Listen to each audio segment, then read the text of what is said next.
این کتاب مفاتیح رو ببوسید، این کتاب مفاتیح رو بی احترامی نکنید، پا دراز نکنید مقابل مفاتیح الجنان. باید کنار قرآن باشه، باید احترام بشه. این مبدأ زیارت ها نه دعاهای جعلی پیر گفته، نمیدونم قطب گفته، مرشد گفته، کی گفته.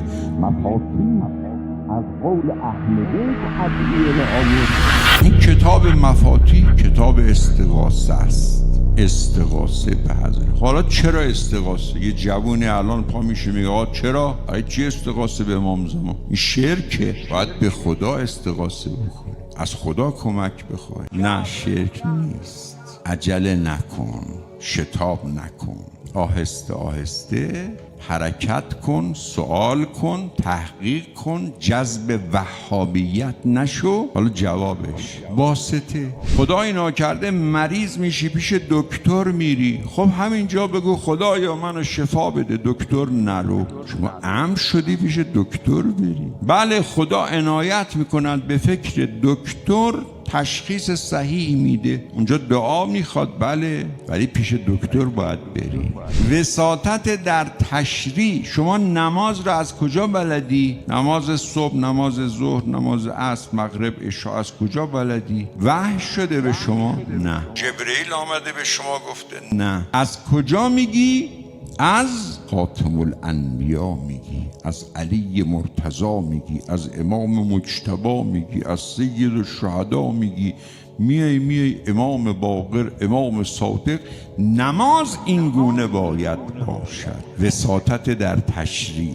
در تکوین هم واسطه لازمه. قل اللهم مالک الملک تؤتی الملک من تشاء و تنزع الملک ممن تشاء و تعز من تشاء و تذل من تشاء بیدک الخیر انک علی کل شیء قدیر. همه اینا وساطت میخواد. عزت از بالا میاد، قدرت میاد، ریاست و این مطالب میاد به واسطه حجت الهی. نونی که میخوری، رزقی که دستتون میاد، این رزق واسطه داره. واسطه حضرت مهدی آل محمد.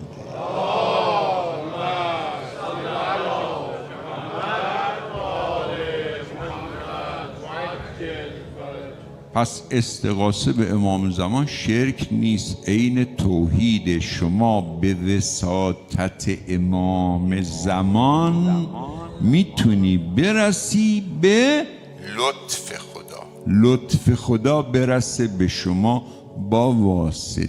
تمام فیوزات، فیض علمی بگی، فیض معرفتی بگی، فیض کمال بگی، فیض اخلاق بگی، فیض تزکیه بگی، فیض مادی بگی، فیض جسمانی بگی، شفا بگی، رزق بگی، برکت بگی، عزت بگی، تمام فیضهای الهی واسطه اش امروز حضرت مهدی آل محمد است.